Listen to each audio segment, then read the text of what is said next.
Well, we are back for the podcast. Hello there, everyone. Here with you, the members of Blanco Talks, Ardit, Prabuddha, and GC.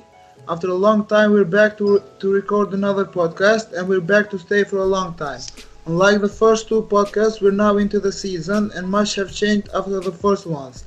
Today, we'll discuss about this season in general, the positives and negatives, and what we expect about the rest of it. We'll also answer the questions we promised to in the QA we did on Tuesday. Enjoy. So guys, we'll start now. Thoughts on the season so far? I think it's been a good season so far. Tough start, but especially since the away loss at Mallorca, we've been very impressive defensively, with 5 clean sheets in a row, and we've only conceded 11 shots on goal since that game in 5 games, which is very good, especially for our standards. I think it's looking more and more promising as the season goes on. What about you, PGS? What do you think about the season? I think the start of the season was pretty mixed, but as GC said, we've improved over time, and the last 5 games, we've been really impressive defensively. And even before the last 5 games, we had that stretch. We faced, I think, Sevilla and Atleti, and we didn't allow even a shot on target during that stretch. So, this season we've been much better defensively than any of us expected us to be. But offensively, I think it's taken us a bit of time to get going. But over the last few games, Hazard has really come into his own, and Benzema is continuing his good form. So I think we're finally starting to pick up some real form. Okay, thank you for your answers. Now I'll have my talk to this. Leaving the preseason aside, which was pretty much disastrous in a lot of aspects, this season has been pretty good so far, at least in my opinion, and if I'd have to rate, I'll give it a 7 out of 10. Even though there's been some bad paths we've gone through, we've answered well to them. The season started well in Vigo, but what we could see in the next games is that firstly the coach didn't have it clear who was gonna start for his side, and the game plan wasn't really obvious. It felt like there was no connection at all in the pitch from the players. It showed so with the back-to-back draws after the Vigo win in the league and the 3-2 win versus Levante. The starting lineup changed in all 3 matches with 18 different players starting and 22 players getting minutes. The first real test came versus PSG, and the club failed on it, but as I said, we responded well to it, played very good games and got away with 4 points from PSG and Metropolitano, stadiums we tend to struggle a lot. Things looked well until the loss at Mallorca. Real Madrid weaker than ever before, and it shows so in the 0-1 win in Turkey against Galata, where we played one of the worst games this season. But since after that we've been perfect with 3 wins in 4 and no goals conceded. An unlucky draw amongst them versus Betis at the Bernabeu. I think Zidane has shown authority here and showed it after the first 2 losses this season. The team responded in the way it should have had, and now the signs look pretty good for the continuity of the season. In my opinion, this Real Madrid looks very promising. So these are our thoughts in the season so far. Let's move on to the next topic. What impressed you the most this season? Prabuddha, it's up to you to talk. Well, I think the 2 things that have impressed me the most this season, I think they've impressed all Madrid fans equally, are how good we've been defensively. I think we're the team that have conceded the 2nd least goals in the league this season, and considering how bad we were at defending last season and even the season before that, in the year that we won the 3rd Champions League in a row, this season has been quite different from those 2 seasons. And I've always maintained in the past that personnel-wise, we've always had good defenders. It's just our structure that has let us down. But after our early defeats, Zidane has really changed our structure, and we've been much better defensively than I actually thought we'd be. We're better defensively than Barcelona are at this moment, and I think it's a lot down to Zidane and the players. We're tighter at the back. We're playing better defensively. I think Mendy and Carvalho deserve a lot of credit, because even though Mendy has played quite few minutes, whenever he's played, he's been quite solid defensively. and of course Ramos and Varane have also stepped up. So being the team that have conceded the second least goals in the league this season, I think that's something that's impressed me a lot. And the other thing is, of course, Fede Valverde. Uh, at the start of the season, I think we all thought that Valverde would have been used by Zidane like some kind of a replacement for Casemiro when he was injured or when he was rotated out, and our starting midfield would have been typically Kroos, Modric, and Casemiro. But as of now, it seems that Zidane's preferred go-to midfield is Kroos, Valverde, and Casemiro, and which is pretty surprising because Valverde is just 21 and his last real regular game in Europe was his loan at Deportivo. I think he's impressed us all. He's a real two-way presence. He contributes to the attack. He wins the ball back a lot, and he gives our midfield some really needed legs because Modric isn't as good as he was before, and Isco and James aren't really mobile. So I think he provides help for both Kroos and Casemiro in midfield. Even I think his statistics are also pretty well. Like if you convert them per 90, he makes over 3 tackles and interceptions, and he creates over a chance. He shoots over once a game. So I think overall, Fede Valverde has been a real star for us this season. Thank you, Prabuddha. To be honest, I agree with you. And if I'm asked what impressed me the most so far, there would be 2 names I'd mention. I'd like to go with the players. So it's Toni Kroos and Casemiro, but there are another 2, Federico Valverde and Rodrigo Goes. Pretty hard to choose. These guys have been amazing this season, and maybe the real reason we're hopeful that the season will end happily for Real Madrid is those guys. The first 2, Toni Kroos and Casemiro, have been amazing. After a pretty average season in 18-19, they redeemed it perfectly this season. And to say they've been amazing, they may be an understatement. They've been flawless pretty much, every game better than the other, and they keep on improving. The pillars of this Real Madrid side, 2 best players so far this season. As for the other 2, Fede and Rodrigo, this is the first time since I'm a fan of this club that I'm confident about 2 youngsters being regular starters for this team. And I think that says more than enough. We're lucky to have these 2 guys here. So it's up now to GC to tell what impressed him the most this season so far. Yeah, I agree with the players you guys said, and we talked about the defensive side of the team, but a part of the defensive side is also the balance, and I think the balance this season has been really well. We've balanced. Of course, the midfield is the central part of the team, and as we've already said, Kroos, Casemiro, and Valverde has probably been our best players, and I don't think it's a coincidence that this season is also our best balanced season. We concede fewer chances than I don't know how long, and we've scored 5 goals in 3 out of our 5 latest games, if I'm not mistaken. So I think, the balance is probably one of the things I would talk about the most.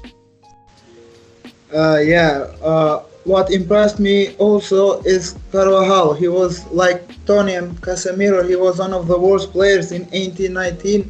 He also started this season on a low, but now he's one of the best players. I think this is up to Zidane. The way he managed the old guard, he has managed to turn them in the form they used to be in his first stint. I am pretty impressed by this. So let's talk a bit about the new guys. I'll give my opinion first. It's been a roller coaster so far for some of them and pretty well for the others.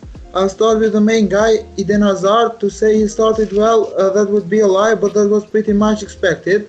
After 7 years in the Premier League, it would take some time to settle in and adapt to La Liga and the football in Spain in general. Hazard wasn't really amazing in the first game, but he picked pace in the last game and is showing the real reason he was brought here, to give a new dynamism to Real Madrid. An amazing player, in my opinion, a difference maker, a game changer, the best player in Real Madrid. As about Mendy and Militao, they've been both good whenever they played. Mendy a bit unlucky with injuries, but have given a new style to the team every time he's played. About Militao, it was it was expected for him to not be a starter with Varane and Ramos here, but every time he's played, he showed that we can rely on him. He's been very good. Uh, Luka Jovic, well, the overacting from the fans is clear, but I don't blame them at all. Only one goal so far isn't a good stat, but he was never gonna be an instant starter with Benzema here. As I said in many tweets, I tweeted in Blanco Talks. I think his time will come. We just need to be patient. As about Rodrigo, I don't know if there's a word to describe how much he has surprised us so far. What a player, just perfect. 18 years of age, a phenomenon. Let's hope he keeps up with this.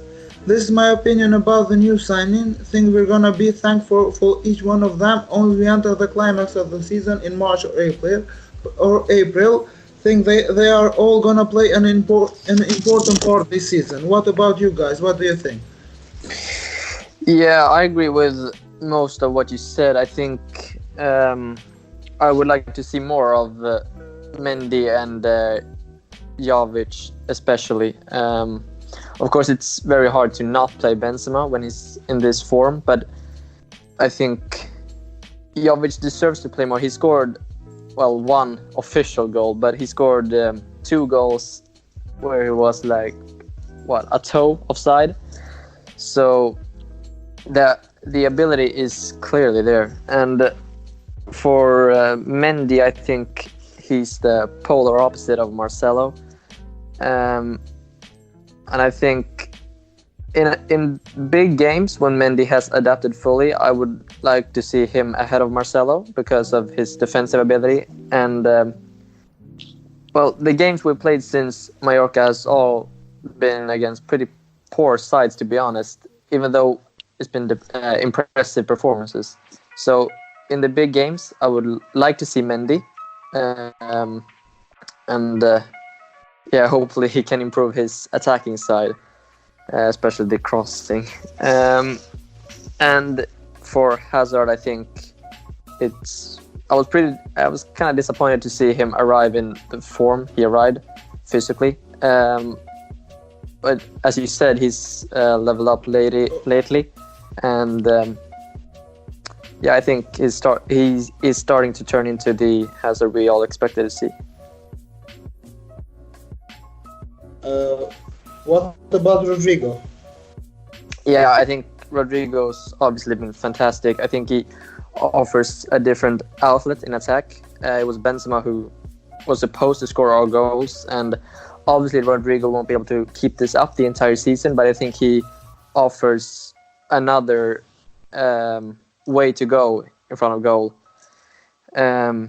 Hazard will obviously contribute with his share of goals, but I think Rodrigo is going to be important the entire season, not just these last few weeks. And for Militao, I would like to see him play more. It's hard to not play Varane and Ramos when they're fit because of their quality and their experience, but I think we should, and I think we will see Militao more and more as the season goes on, because I think he has looked pretty promising so far, apart from the PSG game, of course. Yeah, what about you, Prabuddha? What do you think about the new signings, the new players that are here? Like you guys said, I was pretty disappointed that Hazard took some time to really get some form, but I think that since the game against Leganes, that he's actually been really good in, and all of his numbers, underlying statistics also show that. I think Marca, the magazine, they pointed out that since that game he's had 6 or over dribbles every single game completed, and he's also creating chances. But I think one of the problems with Hazard this season has been that because of how he started, he's lacked confidence, and we've seen in many games that he gets into good shooting positions and he just doesn't shoot. He tries to give it to someone else, and I think because of that he's lost a bit of output. But I have full faith that his underlying stats will convert into output soon enough, and he's gonna get his fair share of goals and assists. And like GC and about Mendy, like GC said, I think after he gets a few run of games, he's gonna replace Marcelo because he's been incredible defensively. He's like G said, the polar opposite of Marcelo. It's like nobody can ever beat him in a one-on-one. So, and I think offensive-wise, Mendy is pretty good by normal left-back standards. It's just that we've been so used to Marcelo, who's at times even better than attackers technically. We think that Mendy is a bit poor, but it will take some time for him to really get into our team. But after he does, I think he's going to be our starter.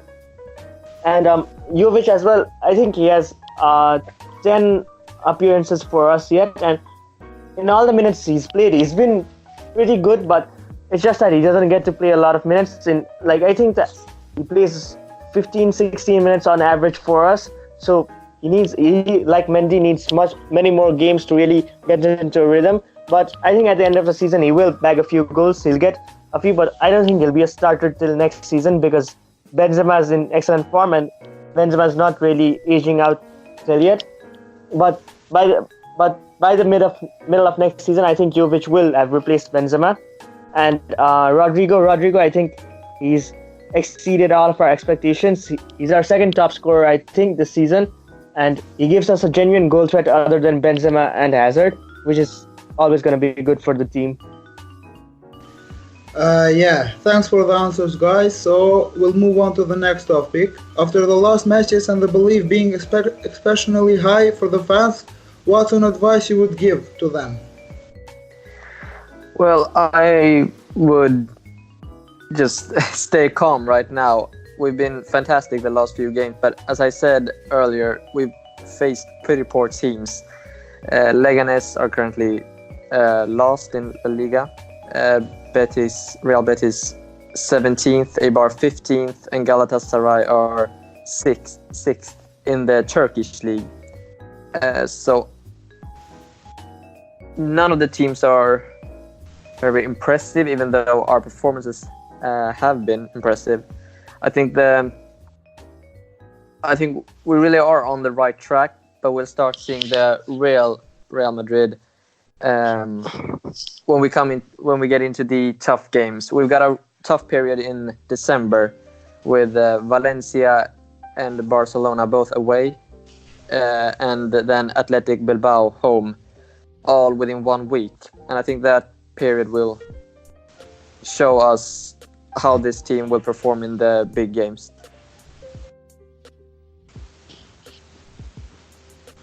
What about you, Prabuddha? I agree mainly with GC. I think that even if our form has been good in the past couple of weeks, we haven't really had any real tests. I think that the stretch that GC mentioned, the one where we go to Mestalla and the Camp Nou in a matter of days, I think that's really going to show what this team is really made of. But I'd suggest Madrid fans to be a bit optimistic because even though our opponents have been poor, our performances have been considerably better than they were at the start of the season. Yeah, I think also this period with our run of games has been a real confidence boost for the team too. It's not just, you can't just look at their results and the teams we played. I think these 5 last games will prove to be very important, if not for results, but for confidence. I agree with you. To say I'm not optimistic would be a big lie, but my expectations aren't sky high either. They're okay. We've been great to be honest, but our opponents haven't been the best. We'll all have the right to have the optimism sky high after the 8 matches remaining this year, if they end in a good way always. Hopefully it does. My advice is to be patient. This team is just getting better, but don't rush to reach conclusions. At this moment, we're not treble contenders, but either that bet to go trophyless. Remains to the time to tell us our real qualities. I have one more thing to say, and an advice to everyone: be patient with Vinicius. He was our best player last season. A bad run of game doesn't make him a bad player. He's still 19, and the critics against him have been awful from our fans. I believe he's soon gonna show that he's as good and even better than we thought. Okay, guys, let's move on to the last part of the pod. And answer the question from our followers on Tuesday Q&A. First question is from Prabuddha. Do you think that the club has enough patience to wait for the youngster fulfillment? In case we don't get any silverware in the next 1 or 2 years, won't we just panic buy 26, 30-year-old stars to save the Real Madrid image and give up this whole new transfer strategy? What do you think, Prabuddha? I think that the difference between our long-term strategy and the long-term strategy that some other clubs employ is that even though we're buying a lot of young talents such as Vinicius, Rodrigo, and Jovic, the thing is we're not completely reliant on them. Our main threats, our main stars this season are still Benzema, Hazard, Ramos, Cruz, and all of them are 27 or over. So I think that because of those players, the quality we have, and the quality we have at their age, I think that we might just be able to pull up this long-term strategy because those players will guarantee us short-term success. Even if it's not the 3 in a row we won, I do think we'll still win a few leagues and maybe even a few cups like the Champions League. And within that time, those players will slowly be phased out, and then the younger players will step in. We've seen this season, Modric has been phased out slowly, and Valverde has taken his place. Benzema is 30, 31. He's going to be phased out. So is Marcelo. So Jovic and Mendy are already ready replacements, and Hazard is turning 29 in January. So I think he still has 2 or 3 good years left, and then by that time he'll be phased out, and I think one of Vinicius or Rodrigo will take over, and even Cruz is going to be phased out. I don't think he's necessarily going to decline physically in a few years because he's always been pretty slow, and physicality has never been a part of his game, but he's declared many times that he's going to retire at around 32. So I think when Cruz is phased out, Valverde and Odegaard will actually take his place and Modric's place. So I think that the club don't necessarily need the patience because we already have the stars to bring a short-term success, and their ages are at the perfect age to bring us that short-term success and be phased out for the new generation to come in. Thank you. So we move on to the next question. Do you guys think Zidane has what it takes to develop the youngster in this team? The question goes to GC. I think this is a subject where there is a lot of different point of views. I think if you look at, I've got some numbers here, but the minutes, for example, Marcos Llorente played under Zidane was about 20% of the minutes he could have played. So about a fifth. Vallejo is also 20%. But I think he can be excused because of the awful injury problems. I think the main player that Zidane has put his trust in is Asensio, who in total has played 45% of the minutes, 100 games and 45% of the minutes available, which is really good. And I think Zidane really deserves credit for getting Asensio onto the scene. He did not sign Asensio, but he played him in versus Sevilla in the Super Cup, where he scored in 2016. And he also brought Hakimi to the first team, who is now loaned out, doing well at Dortmund.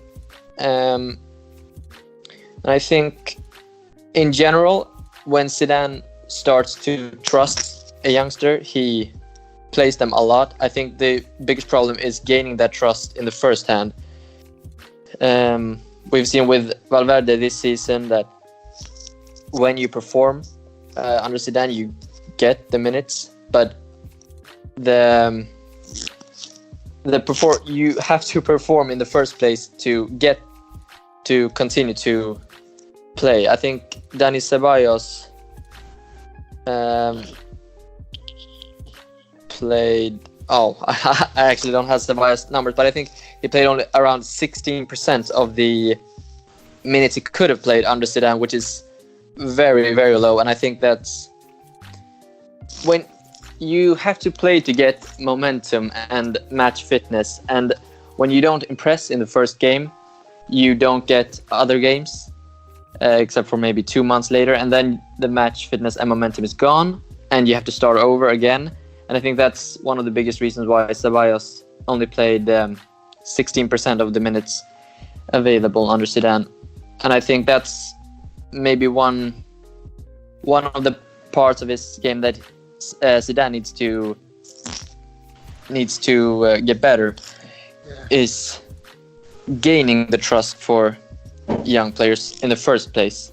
But of course, it's hard to do that at this club more than a smaller club. So I think, yes, we can trust Zidane with the youngsters,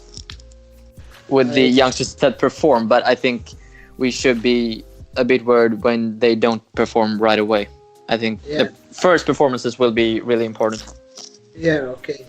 Another question for you, GC. It looks like we have adequate covers with the loaned out youngsters, but are we ever finding a suitable cover for Casemiro? I've got 3 players only. Just some of the most popular, 2 of the most popular names often mentioned, and then a smaller one. Of course, Marc Roca was rumored a lot to move last summer. He's got a 40 million euro release clause, 23 years old.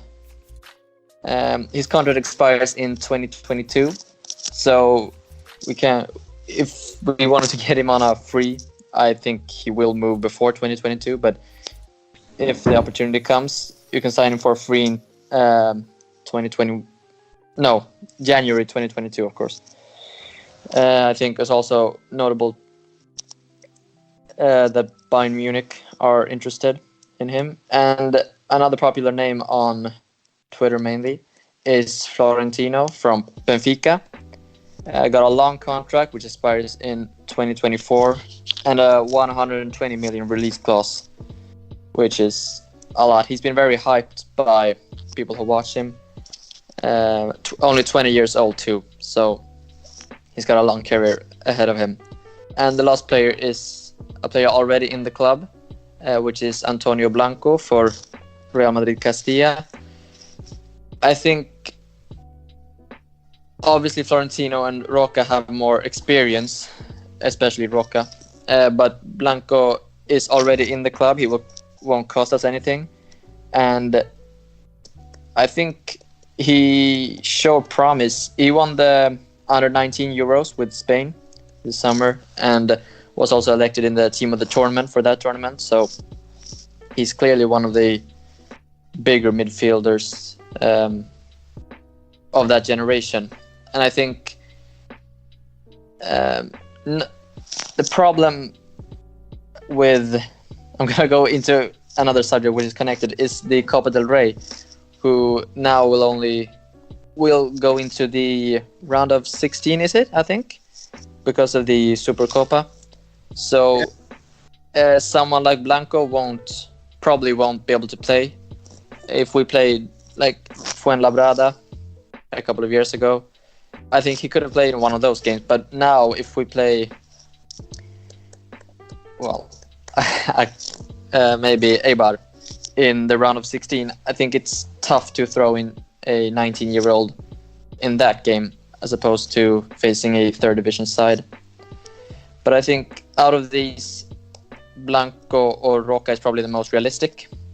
And I think Blanco he won't demand minutes because he's not a first team member of any team yet. So you can play him in some games, and Casemiro will continue to start, obviously. And not get he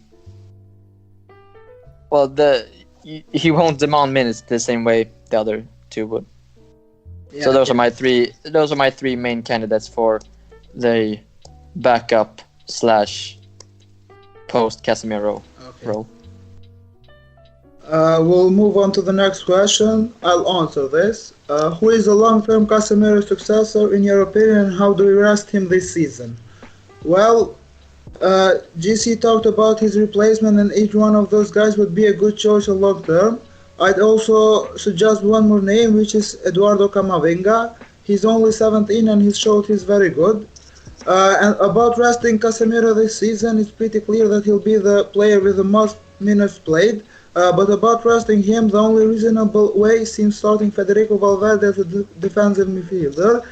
He showed he's pretty good where to versus Eibar. Pretty much he can do that again, at least in my opinion. The fifth question, the next one goes to Prabuddha. Do you think Jovic has a chance to become a starter at Real Madrid? Like I answered previously, I think that he won't be a starter this season. Even by the end of this season, I think he'll still be in contention with Benzema.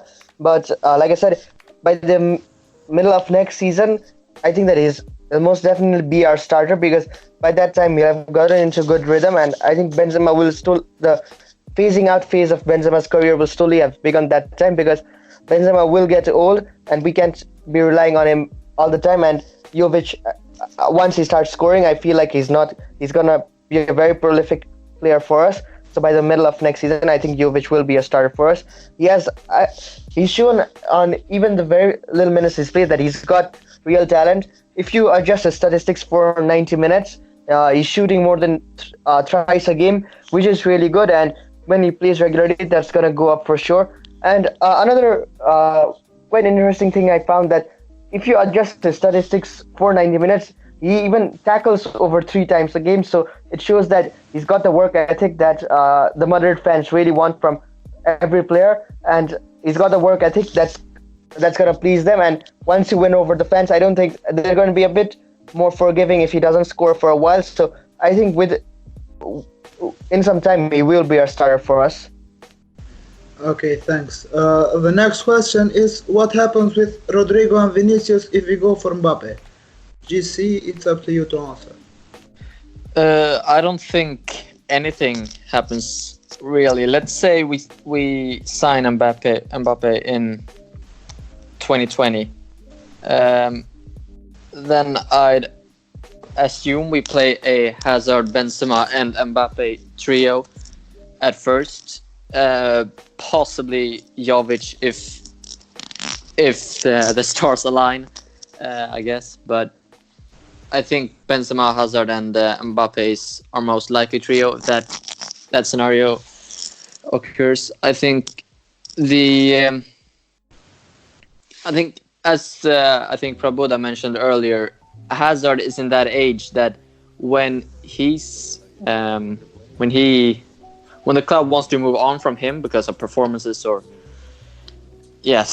performances probably mainly, then Vinicius is in the right age to take over, hopefully.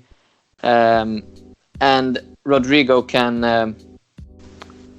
has played on the left too. And I think even if